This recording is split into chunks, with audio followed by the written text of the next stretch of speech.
For this 8-slide presentation and updating the campus community for February 2022, it is important to recognize that no one person is responsible for making sure that New Mexico Highlands University is in compliance with the criterion set by our accreditor, the Higher Learning Commission, also known as the HLC. This is and always will be a joint effort of faculty, students, staff, and administration. So while the long list of responsible parties begins with the Board of Regents and the President, and obviously they have the responsibility of making sure the university maintains the accreditation we have enjoyed continuously since 1926, it is in everyone's best interest, since you do the everyday work associated with educating our students, that we all come together on this project. So here's the quick picture on what is happening later this month. We will have 5 reviewers from not New Mexico. That means these reviewers may or may not have ever heard about Highlands before this month, let alone been to New Mexico Highlands University, or even New Mexico. This 2-day visit is for asking questions about the assurance argument April Kent and myself sent on January 31st, 2022. So beginning February 28th and ending on March 1st, and wouldn't it have been cool if this was a leap year, these peer reviewers will be able to ask anyone on campus anything they want to regarding the policies, procedures, processes, and generally anything else associated with what we do here at Highlands. So what might they ask you? Well, this value statement from the HLC says something very important that we should keep in mind when talking to the peer reviewers, and actually, whenever we think about our efforts in higher education. Basically, we set the tone and tenor of Highlands. We can be any kind of university we want to be, not what we're told to be. For peer reviewers and HLC, we could be all ag, all music, all aerospace. But truly, what we are is what our mission and vision statement, our university and our unit strategic plans say we are. Then we need to prove it. In fact, we have 3 different groups of regulators that look at Highlands: the Federal Department of Education, or DOE, the State of New Mexico's Higher Education Department, or HED, and then regional accreditors like the Higher Learning Commission, or HLC. And each reviews numerous areas before giving their seal of approval. And each may look at different parts of the owl, which is really only there because it's way cool. What is shown on this slide is simply the assumed practices each and every higher education institution should follow, like educate students in a safe environment that gives them all the resources needed to accomplish that goal. It is the in-between stuff, the glue that holds these criterions together, that we need to explain, argue for, and that the peer reviewers want to check, in addition to the basic stuff. So 5 main criterions with 18 sub-criterions with a total of 69 sub-criterions with associated evidence does take a while to review. So in general, here are the assumed practices that Highlands and every college and university within the HLC sphere must adhere to. As you can see, it always starts with the students and why they are here. Do we stay current and relevant in our teaching and in assisting students? Do we allow all parties to participate in decision-making processes? Can we do what we say we are doing?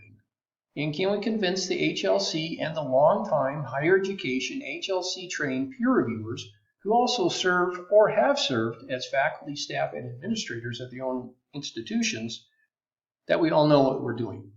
In ensuring them, they may ask for additional information or clarification in the assurance argument now or when they start the visit.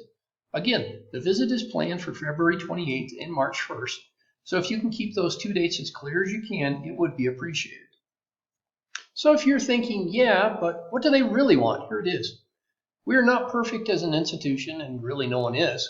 These peer reviewers are here to see that we're doing what are our assumed practices at all other institutions, as well as the specific things we say we are and do at Highlands. Maybe we do something here that they've never seen before, and that could be good or bad. But they are expected to evaluate us on what we do, and if need be, give us constructive criticism on what we can do better. Of course, some of us have seen in 2016 what happens at Highlands if we are not even doing the basic things that are assumed at all other institutions, let alone the specific or unusual things we might also be doing at Highlands.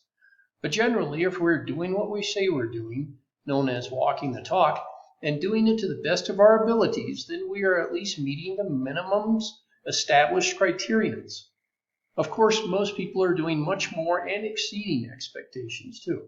And speaking of people exceeding expectations, I have a list of people who volunteered to assist in the writing, evidence collection, and idea bouncing part of the assurance argument.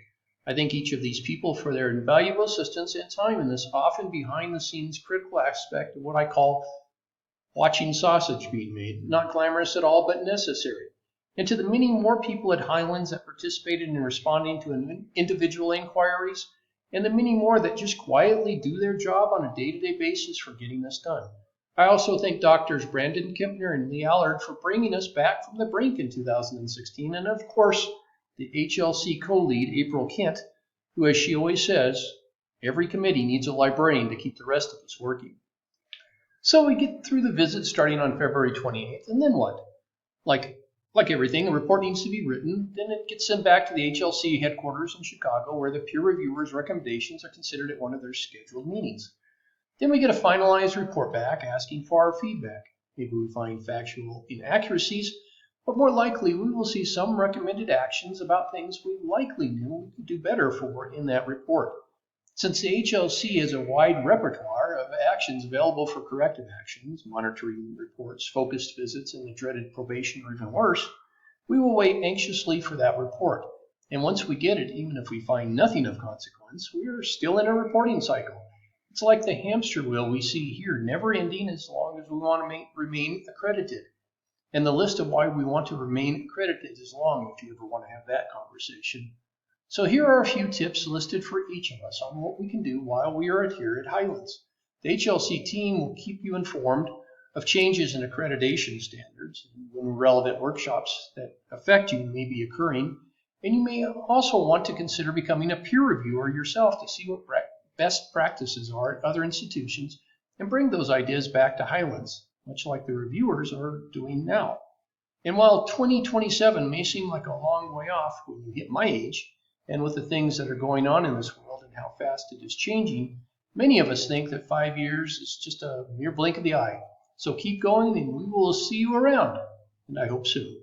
Thank you for watching this video.